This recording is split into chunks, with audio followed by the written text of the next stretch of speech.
ஞானம். அல்லேலூயா. நம்ம ஞானத்தை குறித்து நிறைய நம்ம பார்த்திருக்கிறோம். அதில் மிக முக்கியமாக புத்தி உள்ள ஸ்திரீ தன் வீட்டை கட்டுகிறாள், அதற்கு ஞானம் அவசியம். அந்த ஞானம் எதுல வேணும் அப்படின்னு சொல்றாரு ஆண்டவர். ஞானம் பல பகுதிகளில் வேணும், சரிங்களா? அதுல பணத்துல ஞானம் வேணும். இன்னைக்கு ஆண்டவர் சொல்றது நேரத்துல ஞானமா இருக்கணும். அல்லேலூயா. டைம் மேனேஜ்மெண்ட் செய்கிற ஒரு ஞானம். அல்லேலூயா. இது பெண்களுக்கு மிகவும் அவசியம். எல்லா கர்த்தருடைய பிள்ளைகளுக்கும் அவசியம். அதனால ஆண்டவர் ஒழுங்குக்கிழமை பார்த்தீங்கன்னா 4:30 மணி, ஐ திங்க் 5 மணி, 4:30 5 மணி சூரியன் டைமுக்கு வந்துருது.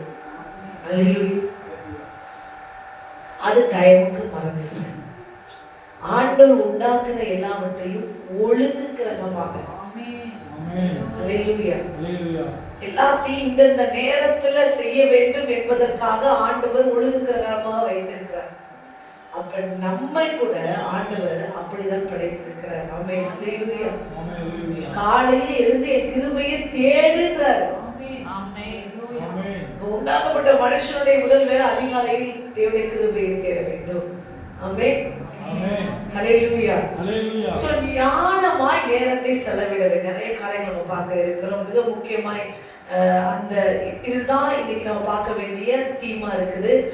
எத்தனை பேர் இந்த நேரத்துக்குள்ள பெண்களுக்காக நம்ம பேசுறதுனால இந்த நேரத்துக்குள்ள நான் இதை செய்து முடித்து அடுத்த ஒரு ஷெட்யூல் போட்டு உங்க லைஃபை நீங்க கொண்டு போறீங்க எத்தனை பேர்?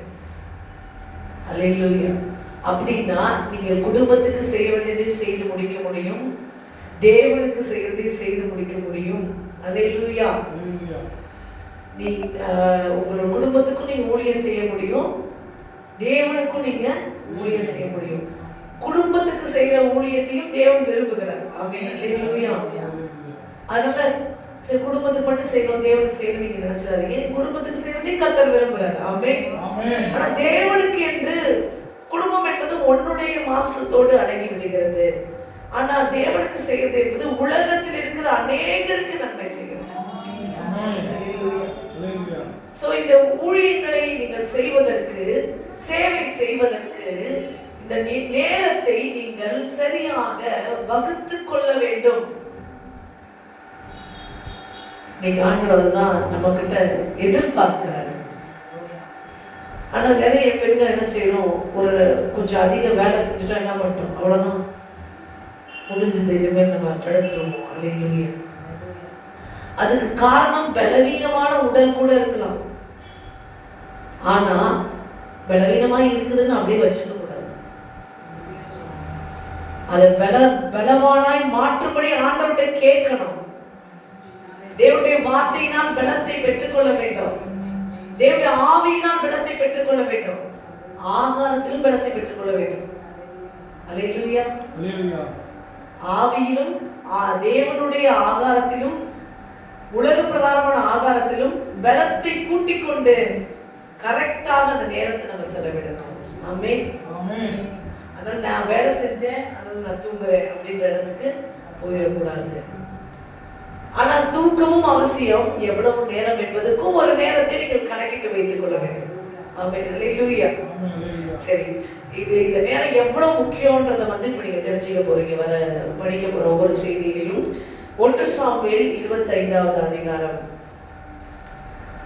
உங்களுக்கு நல்ல ஒரு ஸ்திரீயை குறித்து ஏற்கனவே தெரியும். 1 சாமுவேல் 25ல சொல்லப்பட்ட ஸ்திரீயை குறித்து உங்களுக்கு தெரியும். ஆனால் நேரத்தை அவர்கள் எவ்வளவு கவனமாக கையாண்டார்கள் என்பதை தான் நம்ம இன்றைக்கு பார்க்க இருக்கிறோம். அபிகாயில் 25, 1 சாமுவேல் 25 அதில் நம்ம பார்க்கிறோம். முதல் வசனத்துல இருந்து நம்ம பார்த்தோமானால் 2வது வசனத்துல நம்ம வாசிக்கிறோம். ஒவ்வொருவரும் ஒரு 10 வசனங்களை வாசிங்கள். முதல் 10 வசனம். 2வது வசனம். ஒரு மனுஷன் இருந்தான், அவனுடைய தொழில்துறை கர்மேலில் இருந்தது. அந்த மனுஷன் மகா பாரி குடித்தனக்காரனாய் இருந்தான். அவனுக்கு 3000 ஆடும் 1000 வெள்ளாடும் இருந்தது. அவன் அப்பொழுது கர்மேலில் தன் ஆடுகளை மயிர் கத்தரித்துக் கொண்டிருந்தான். அந்த மனுஷனுக்கு நாபால் என்றும் அவன் மனைவிக்கு அபிகாயில் என்றும் பெயர்.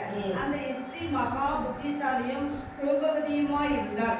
அந்த புருஷனோ முரடனும் துரோகிதனுமாயிருந்தான்.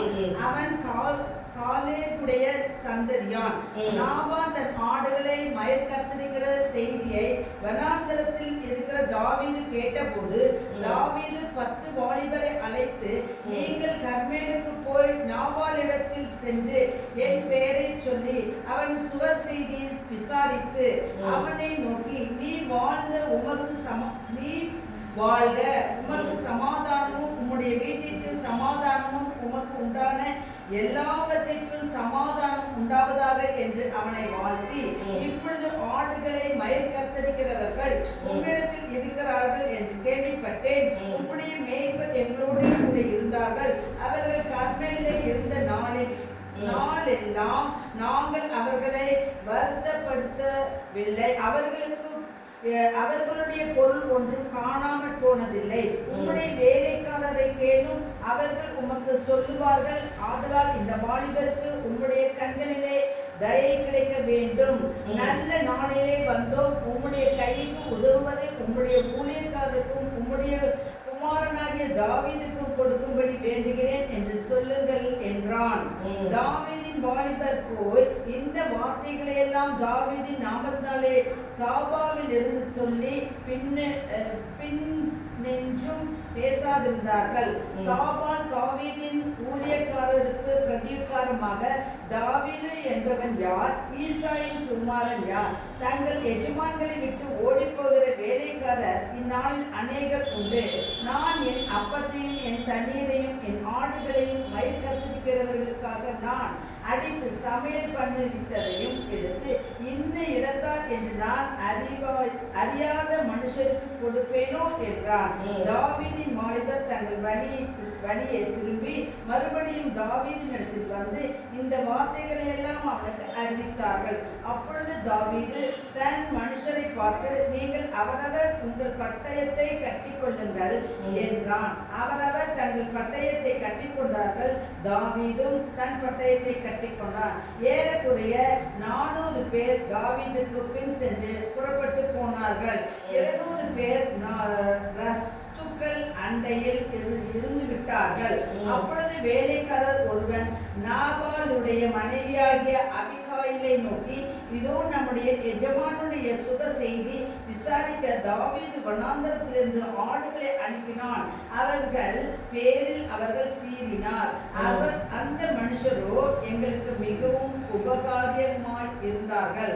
நாங்கள் வெளிகளில் இருக்கும்போது அவர்கள் எங்களிடத்தில் நடமாடின நாளெல்லாம் அவர்கள் எங்களை வருத்தப்படுத்தினதும் இல்லை.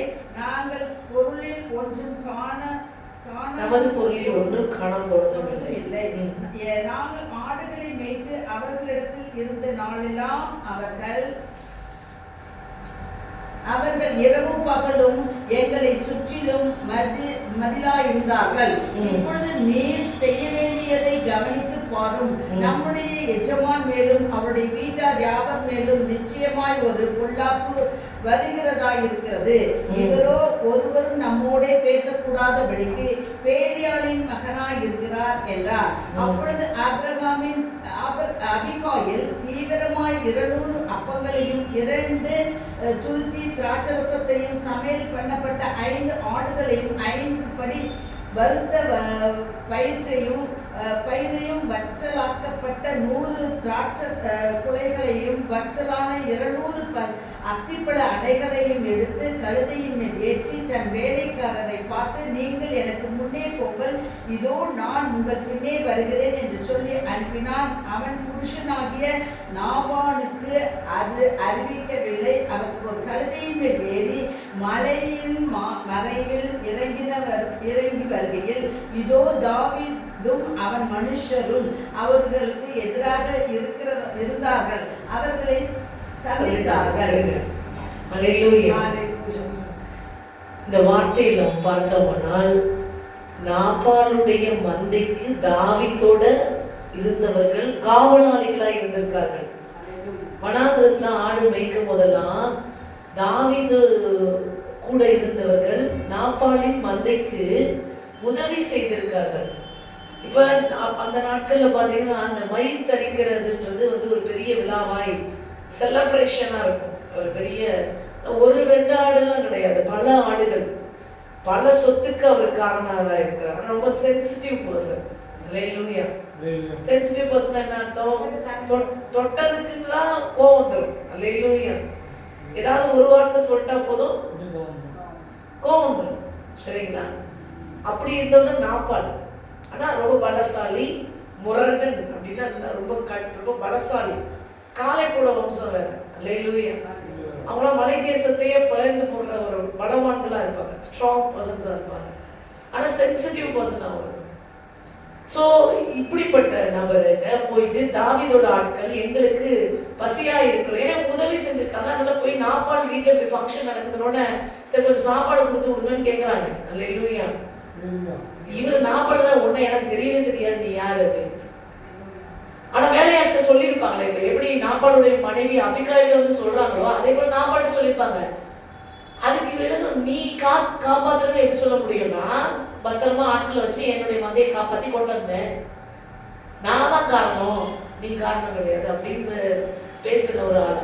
இந்த சமயத்தை இந்த செய்தியெல்லாம் அபிகாயிலுக்கு சொன்ன உடனே அவங்க என்ன பண்ணாங்க, தாமதிக்க ஒரு பொல்லாப்பு வருது உன்னை நோக்கி சொன்ன உடனே புருஷனுக்கு போய் நின்றுலாம் கேட்கல, உடனே இதை சரி செய்வதற்காக என்ன பண்ணாங்க, அவர் என்ன கேட்டாரோ அதெல்லாம் எடுத்து பேக் பண்ணி வச்சுட்டு அவரு என்ன நோக்கி வர்றதுக்கு முன்னாடி வந்தோட கொடுக்குறேன்னு இல்லை, சோம்பேறியா இல்லை. அல்லேலூயா. வந்தோட அவரை போய் பார்த்து தாவீதை பார்த்து பேசி இதெல்லாம் கொடுத்துறேன் அது இல்லை. இல்லை, அவர் அந்த கோபத்தோடு என் எல்லைக்குள்ளேயே வரக்கூடாது, என் இடத்துக்குள்ளேயே வரக்கூடாது, எனக்கு இப்படி ஒரு தீங்கு வரக்கூடாது அப்படின்னு, என் கணவருக்கு இப்படி ஒரு நிலைமை வரக்கூடாது என்று கணவர் முட்டாள்தனமா நடந்தாலும், கணவர் மூடனா இருந்தாலும், இவர் ரொம்ப இப்படிப்பட்ட ஆளா இருந்தாலும் இவரை காப்பாற்ற வேண்டியவள் நான். அல்லேலூயா.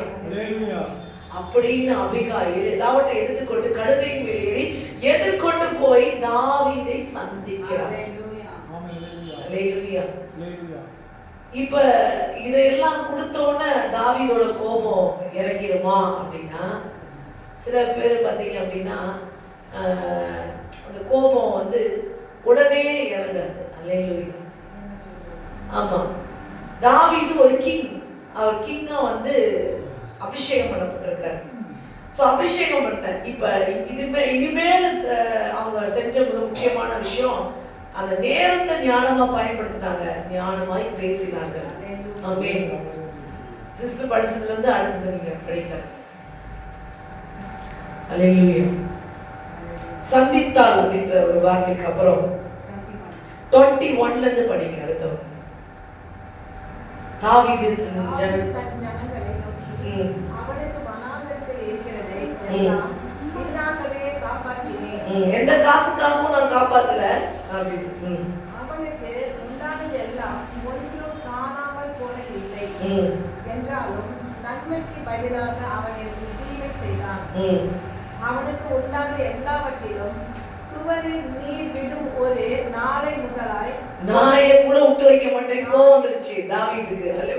ஒரு நாய் கூட அந்த இடத்துல இருக்க கூடாது அவன் எல்லையில. ஏன்னா அவ்வளோ அனிமல்ஸ் வச்சிருக்காரு, அவ்வளோ பெரிய பணக்காரா இருக்காரு நாப்பால். இதெல்லாம் இருக்கிறதுனால நீ இப்படி பேசுறாங்க, ஒரு ஆள் இல்லாதபடி நான் செய்யறேன் அப்படின்னு தாவீது கோவம். மட்டும் நான் உயிரோட வைத்தால் தேவன் தாவீதின் சத்துருக்களுக்கு அதற்கு சரியாகவும் அதற்கு அதிகமாகவும் செய்ய கடவர் என்று சொல்லி இருந்தான். அபிகாயில் தாவீதை காண்கையில் தீவிரமாக கழுதையை விட்டு இறங்கி தாவீதுக்கு நேராக தரையில் முகங்குப்புற விழுந்து பணிந்து அவன் பாதத்தில் விழுந்து, என் ஆண்டவனே, இந்த பாதகம் என்மேல் சுமரட்டும், உம்முடைய அடியாருடைய வார்த்தைகளை நீ கேட்கும் பொருட்டாக உம்முடைய அடியால் உமது செவி கேட்க பேச வேண்டும். என் ஆண்டவனாகிய நீர் நாப்பால் என்னும் இந்த பேலியாளின் மனுஷனை ஒரு பொருட்டாக எண்ண வேண்டாம். அவன் பெயர் எப்படியோ அப்படியே அவனும் இருக்கிறான். அவன் பெயர் நாப்பால் அவனுக்கு பைத்தியமும் இருக்கிறது. உம்முடைய அடியானாகிய நானோ என் ஆண்டவன் அனுப்பின வாலிபரை காணவில்லை. இப்பொழுது என் ஆண்டவனே, நீர் இரத்தம் சிந்த வரவும் உம்முடைய கை நீதியை சரிக்கட்டவும் கர்த்தர் உமக்கு இடம் கொடுக்கவில்லை என்பதை கர்த்தருடைய ஜீவனை கொண்டும் உம்முடைய ஜீவனை கொண்டும் சொல்கிறேன். இப்பொழுது உம்முடைய சத்துருக்களுக்கும் என் ஆண்டவருடைய விரோதமாக பொல்லாப்பு தேடியவர்களுக்கும் நாப்பாலை போல ஆகக்கடவர்கள். இப்பொழுது உமது அடியால் என் ஆண்டவனுக்கு கொண்டு வந்த காணிக்கையை ஏற்றுக்கொண்டு என் ஆண்டவனை பின்பற்றுகின்ற வாலிபனுக்கு கொடுப்பீராக. உமது அடியானின் பாதத்தை மன்னியும் அடியாளின் பாதகத்தை மன்னியும். நான் படிக்கிறேன். கர்த்தர் என் ஆண்டவனுக்கு நிலையான வீட்டை நிச்சயமாய் கட்டுவார். என் ஆண்டவன் கர்த்தருடைய யுத்தத்தை நடத்துகிறாராமே. நீர் உயிரோடு இருக்கும் நாளில் ஒரு பொல்லாப்பும் உண்மையிலே காணப்படாதிருப்பதாக. இதுதான் முக்கியம். நீர் உயிரோடு இருக்கும் நாளில் ஒரு பொல்லாப்பும் உண்மையிலே காணப்படாதிருப்பதாக. உம்மை துன்பப்படுத்தவும் உம்முடைய பிராணனை வாங்க வகை தேடவும் ஒரு மனுஷன் எழுப்பினாலும் என் ஆண்டவருடைய ஆத்துமா உம்முடைய தேவனாகிய கர்த்தரின் ஆதரவில் இருக்கிறது. ஜீவனுடைய வீட்டிலே ஜீவனுடைய கட்டிலே கட்டப்பட்டிருக்கும். உம்முடைய சத்துருக்களின் ஆத்துமாக்களோ கவனிலே வைத்து எரிந்தார் போல் எரியப்பட்டிருக்கும். என்ன சொல்றா அபிகாயில், உங்களுக்கு நேரம் என்ன பொல்லாப்பு வந்தாலும் அது உங்களை அணுகாது. உங்களுடைய ஜீவன் ஆண்டவருடைய இணைத்து கட்டப்பட்டிருக்கிறது. அல்லேலூயா. ஆனா உங்களுக்கு எதிராக வந்தா அவன் இந்த கல்லு எரிஞ்சு கவன்ல எரிஞ்சு போறது போல அவன் ஆத்துமா அவன் இல்லாமல் போவான் அப்படின்னு தான் அவங்க சொல்றாங்க. அதுக்கப்புறம் கர்த்தர் உண்மை குறித்து சொன்ன நன்மையின்படி எல்லாம் நீ என் ஆண்டவனுக்கு செய்து இஸ்ரவேலுக்கு அதிபதியாக உம்மை நியமிக்கும் போது நீர் விருதாவாய் ரத்தம் சிந்தாமல் என் ஆண்டவனாகிய நீர் பழி வாங்காமலும் இருந்தது உண்டானால் அப்பொழுது என் ஆண்டவராகிய உமக்கு துக்கம் இராது, மன இடரலும் இராது. கர்த்தர் என் ஆண்டவனுக்கு நன்மை செய்யும் போது ஒரு அடியாளை நினைப்பீராக. இதுதான் முக்கியமான பேசேஜ். என்ன சொல்றா, நீங்க போய் அரசவையில உட்கார போறீங்க, அப்ப நீங்க போய் ஒரு பழி வாங்குனீங்க, ஒரு வீணா ஒரு ரத்தத்தை சிந்திருக்கீங்க அப்படின்ற ஒரு மனம் உங்களுக்கு வரக்கூடாது. இவன் பைத்தியக்காரனா இருக்கிறானே, அது ஏதோ பேசிட்டான், நீங்க செஞ்ச நன்மையை மறந்து பேசிட்டான். அல்லேலூயா. இப்ப அவங்க நோக்கம் என்ன? கணவனை காப்பாத்து. இப்ப தாவீது என்ன வராரு, ஒரு ஆளு கூட விடக்கூடாதுன்னு வராரு. அல்லேலூயா. இவங்க போய் ஞானமா என்ன சொல்றாங்க, நீங்க ரத்தம் சிந்தி உங்க கையை கரைப்படுத்திக்காதீங்க. அல்லேலூயா. அப்படின்னு அதை தடுத்து நிறுத்தினாங்க. இந்த பேசேஜை கேட்டுதான் அந்த திராட்சை ரசத்துக்கும் அத்திப்பழத்துக்கும் அவர் இறங்கல. இந்த ஒரு வார்த்தையை சொல்றோம்னா தாவீது என்ன சொல்றாரு, அப்பொழுது தாவீது அபிகாலை நோக்கி இன்றைய தினம் என்னை சந்திக்க அனுப்பின இஸ்ரவேலின் தேவனாய் கர்த்தருக்கு ஸ்தோத்திரம். நீ சொல்லிய யோசனையை ஆசீர்வதிக்கப்படுவதாக. நான் ரத்தம் சிந்த வராதபடிக்கு என் கையை பழிவாங்காதபடிக்கும் நீ இன்றைய தினம் எனக்கு தடை பண்ணினபடினால் நீயும் ஆசீர்வதிக்கப்படுவாய். ஆமென். ஹல்லேலூயா. இதையெல்லாம் அவங்க என்ன பண்றாங்க, துரிதமாய் செயல்றாங்க. ஆமென். இதனால கணவனுடைய ஜீவன் காப்பாற்றப்படுகிறது. ஆமென். ஒரு ஸ்திரீ தனக்கு உண்டாகிற ஆபத்து, தன்னோடு கூட இருக்கிறவங்களுக்கு உண்டாகிற ஆபத்துக்கு அப்புறமா ஜெபிச்சுக்கலாம். அல்லேலூயா. வேலையெல்லாம் முடிச்சுட்டு ஜெபிக்கலாம், நான் உட்காந்துருக்கலாமா? அவங்க சும்மா வந்திருப்பாங்க, அவங்க ஏதோ வேலை செஞ்சிருப்பாங்க, அபிகாயில் ஏதோ வேலையில் இருந்திருப்பாங்க. ஆனா இப்படி ஒரு செய்தி வந்தாலும் உடனே அதை சரி செய்வதற்கு அவர்கள் முயற்சி செய்ய ஆரம்பிச்சாங்க. ஆமென். கர்த்தருடைய ஆதரவுடன் ஒரு ராஜாவை பார்க்கறது, அது ஒரு ஸ்திரீ போய் நின்று பார்க்கறதுலாம் அந்த நாட்கள்ல கொஞ்சம் கஷ்டமான வேலை. அல்லேலூயா. ஒரு ஆணை பார்க்கறது ஈஸியா. இன்னைக்குதான் ஆண்டவர் நமக்கு எல்லாத்துக்கும் நிறைய ஃப்ரீடம்ஸ் கொடுத்துருக்காரு. அன்னைக்கு போய் பேசுறதுலாம் ரொம்ப கஷ்டம். ஒரு ஸ்திரீயோட பேச்சை கேட்கிறதும் கேட்க மாட்டார்கள். அல்லேலூயா. அப்ப அப்படிப்பட்ட சூழ்நிலையில இஸ்ரவேலின் தேவனாகிய கர்த்தருடைய நாமத்தில் தான் நான் வரேன்னு சொல்லி பேசுறாங்க. ஆமென். அப்ப ஆண்டவரோட அவங்க ஜெபம் பண்ணி தன் கடவுளை காப்பாற்ற வேண்டும் என்பதற்கு ஞானமா எல்லாவற்றையும் எடுத்துக்கொண்டு யாக்கோபு அன்னைக்கு செஞ்சா இருப்பாங்க. ஏசாவை பார்க்க போற கொலவெறியில் இருக்க ஒரு தனிய பண்றதுக்கு, அந்த கோபத்தை தனிய பண்றதுக்கு வெறுங்கையாவும் போக கூடாது, ஞானமா பேசுறது இருக்கணும். ஞானமா வந்து வாயாலேயே நிறைய பேர் பேசணும், அப்படி இருக்கக்கூடாது. அவர்களை குளிர வைப்பதற்கு அந்த திராட்சை ரசத்தையும் அவர்கள் எடுத்துக்கொண்டு போனாங்க. இருதயம் குளிர பேச்சினால அவங்க மனதை சாந்தப்படுத்துறதோடு அவங்க சரீரத்தை சாந்தப்படுத்தும் போது அது முற்றிலும் இல்லாமல் போகும் அந்த கோபம். ஆமென். அப்படியாக அபிகாயில் செஞ்சாங்க. ஹல்லேலூயா. அது எப்படி செஞ்சாங்க? தக்க நேரத்துல செஞ்சாங்க. That is very important. Hallelujah. துரிதமாய் தீவிரமாய் போனாங்கன்னு இருக்கு. ஹல்லேலூயா. உட்கார்ந்து அவங்கள்ட்ட பெர்மிஷன் வாங்கி இவங்கள்ட்ட சொல்லி அங்கே போய் கேட்டு, இல்லை அவரு வரட்டும் எல்லாத்தையும் ரெடி பண்ணி பேக்கேஜ் பண்ணி வச்சுருங்க, வந்தோடனே பேக்கேஜை கொடுப்போம். பார்த்தோன்னே தாவீதை பார்த்தோன்னே தாவீதே அப்படின்னு சொல்லி நேர் நின்று பேசுங்க. அவர் அப்படியே தன்னை தாழ்த்தினார். ஹல்லேலூயா. இதையெல்லாம் செய்து தன் கடவுளை ஜீவனை காப்பாற்றினார். ஆமென். அடுத்துதான் நம்ம பார்த்தோம்னா எஸ்தர். உங்களுக்கு தெரிஞ்ச கேரக்டர்ஸ் தான் நான் இன்னைக்கு சொல்றேன். எஸ்தர் என்ன செய்தாங்க? அகாஸ்வேரு ராஜா யூத ஜனத்தை அழிக்க வேண்டும் என்ற அந்த திட்டத்தை ஆமான் மூலம் அது கையொப்பம் விட்ட பிறகு மொர்தெகாய் மூலம் எஸ்தருக்கு தெரியப்படுத்தப்படுகிறது. அல்லேலூயா. எஸ்தர் புத்தகத்தை நம்ம எடுத்துக்கொள்ளலாம். 623வது பக்கம் எஸ்தர் புஸ்தகம்.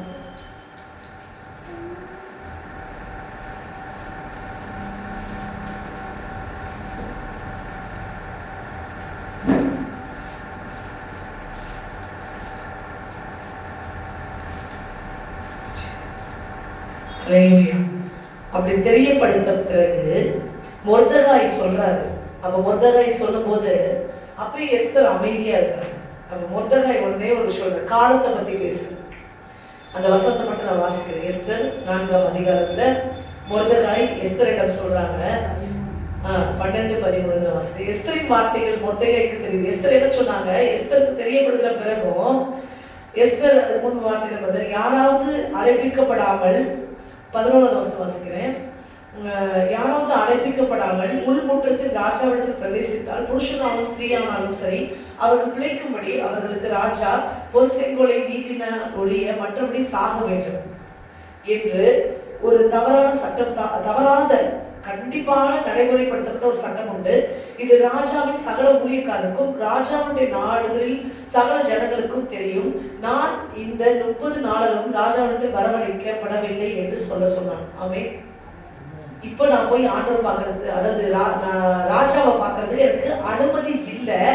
அனுமதி இல்லாம ராஜாவை பார்த்தா யாரா இருந்தாலும் அவங்களுக்கு சாவுதான். அல்லேலூயா. மொர்தெகாய் எஸ்தர்கிட்ட சொன்ன பிறகும் எஸ்தர் இந்த வார்த்தை சொல்றாங்க. உடனே மொர்தெகாய் அதுக்கு என்ன சொல்றாரு? 13 வாசிக்க. மொர்தெகாய் எஸ்தருக்கு திரும்பவும் சொன்னது, நீ ராஜாவின் அரண்மனை இருக்கிறதுனால மற்ற யூதர்கள் தப்பக்கூடாது இருக்க நீ தப்புவாய் என்று உன் மனதில் நினைத்துக் கொள்ளாதே. நீ இந்த காலத்தில் மௌனமாய் இருந்தால் யூதருக்கு சகாயமும் ரட்சிப்பும் வேறு ஒரு இடத்திலிருந்து எழும்பும். அப்பொழுது நீயும் உன் தகப்பன் குடும்பத்தாரும் அழிவீர்கள். நீ இப்படிப்பட்ட காலத்துக்கு உதவியாக இருக்கும்படி உனக்கு ராஜ மேன்மை கிடைத்திருக்கலாமே, யாருக்கு தெரியும் என்று சொன்னார். அப்பொழுது எஸ்தர் மொர்தெகாய்க்கு மறுபடியும் சொன்னது, நீ போய் சூசானில் இருக்க யூதரெல்லாம் கூடி வர செய்து 3 நாள் அல்லும் பகலும் முசியாமலும் குடியாமல் இருந்து எனக்காக உபவாசம் பண்ணுங்கள், நானும் என் தாதிமாரும் உபவாசம் பண்ணுவோம். ஹல்லேலூயா. நான் போய் அவரை சந்திக்க போறேன், ராஜாவை சந்திக்கிறேன் சொல்லிட்டாருல்ல, இனிமே தாமதிக்கல, நான் போய் அவரை நோக்க போறேன், எனக்காக நீங்க எல்லாரும் ஜெபிச்சுக்கோங்க. ஆமென். ஹல்லேலூயா. தாமதிக்காம இந்த காலத்துல நீ மௌனமா இருந்தா ரட்சிப்பு வராதுன்னு உடனே புறப்பட்டார்கள். அதனால யூத ஜனங்களுடைய ஜீவனை காப்பாற்றினார்கள். ஹல்லேலூயா. இதே போல ஒரு ஸ்திரீயானவள் செய்த விஷயம் யோசுவா புஸ்தகத்துல இருக்கு. ராகாபிடம் கானானை உளவு பார்க்க சென்றவர்கள் ராகாப் என்ற வேசியின் வீட்டுல, எரிகோ கோட்டைக்கு மேலதான் அவங்களோட வீடு இருக்கு. அந்த வீட்டுல ராகாப்போட வீட்டுல யோசுவாவோ போய் உள்ள நுழையிறாங்க. அல்லேலூயா. அங்க என்ன நடக்குது? ராகாப் என்ன பண்றாங்க எடுத்துக்கலாம். நம்ம யோசுவா புஸ்தகத்தை எடுத்துக்கொள்வோம்.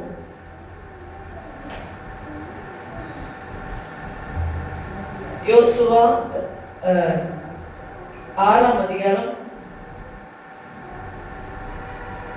யோசுவா 2ஆம் அதிகாரம் 1வது வசனம். நூனின் குமாரனாகிய யோசுவா சீத்திமில் இருந்து வேவுக்காரன் 2 மனுஷன் ரகசியமாய் வேவு பார்க்கும்படி அனுப்பி, நீங்கள் போய் தேசத்தை எரிகோவை பார்த்து வாருங்கள் என்றார். அப்பொழுது அவர்கள் போய் ராகாப் என்னும் பெயர் கொண்ட வேசியின் வீட்டுக்குள் பிரவேசித்து அங்கு தங்கினார்கள். அல்லேலூயா. ஏன்னா அந்த ராகாப்போட வீடு எங்க இருக்கு? எரிகோவோட வால்ல இருக்கு. அல்லேலூயா. அந்த வாளுக்கு அந்த படியில ஏறி அவங்க போய் அந்த வால்ல இருக்க ராகாப் வீட்டுல தங்கினாங்க. ராகாப் என்ன பண்ணாங்க அப்படின்னா, ராகாவுக்கு ஒரு விசுவாசம், இஸ்ரவேல் தேவன் மேல இருந்த விசுவாசத்தின் நிமித்தம் அந்த வேவு பார்க்க வந்தவர்களை அவர்கள் வீட்டில் தங்குவதற்கு அவர்கள் சம்மதித்தார்கள். ஆமென். அல்லேலூயா. அந்த நிமித்தம் அவர்கள் குடும்பம் காப்பாற்றப்பட்டது. ஆமென். அந்த நேரத்தை, தனக்கு கிடைச்ச அந்த நேரத்தை தனக்கு சாதகமாக அவர்கள் செயல்படுத்தி தன் குடும்பத்தை காப்பாற்றினார்கள். அல்லேலூயா. ஒரு தேவனுடைய மனுஷன் வந்த அந்த நேரத்தை சாதகமாக பயன்படுத்தி அவர்களுடைய உயிரை தப்புவித்தார்கள். யாரு? வேவு பார்க்க வந்தவர்களுடைய உயிரை அவர்கள் தப்புவித்தார்கள். 6:17 நாம் படிப்போம். ஆனாலும் இந்த பட்டணமும் இதில் உள்ள யாவும் கர்த்தருக்கு சாபத்தீடாக இருக்கும். நாம் அனுப்பின ஆட்களை ராகாப் என்னும் வேசி மறைத்து வைத்தபடியால் அவளும் அவளோடு வீட்டில் இருக்கிற அனைவரும் மாத்திரம் உயிரோடு இருக்க கடவர்கள். ஆமென். அந்த உணவு பார்க்க வந்தவங்களை ராகாப் மறைத்து வைத்து காத்து கொண்டதன் நிமித்தம் அவளுடைய குடும்பம் காப்பாற்றப்பட்டது. ஆமென். இப்ப இந்த 3 விஷயத்தை நான் உங்களுக்கு சொல்லியிருக்கேன். இனிமேல் செய்திக்குள்ளே வரேன். அல்லேலூயா. இந்த 3 கேரக்டரும் உங்களுக்கு ரொம்ப தெரிஞ்ச கேரக்டர். அல்லேலூயா. ஒருத்தவங்க கணவனுடைய உயிரை காப்பாற்றுறாங்க, ஒருத்தவங்க தேசத்தை காப்பாற்றுறாங்க, ஒருத்தவங்க குடும்பத்தை காப்பாற்றுறாங்க. ஆனா இவங்க எல்லாரும் தனக்கு கிடைத்த நேரத்தை சரியாக செலவிட்டார்கள். ஆமென். ஒரு நார்மலா இருக்கிறது நீங்க சொன்ன ஒரு விஷயம் தான். ஒரு இன்சிடென்ட் பார்த்தீங்க அப்படின்னா, இன்னைக்கு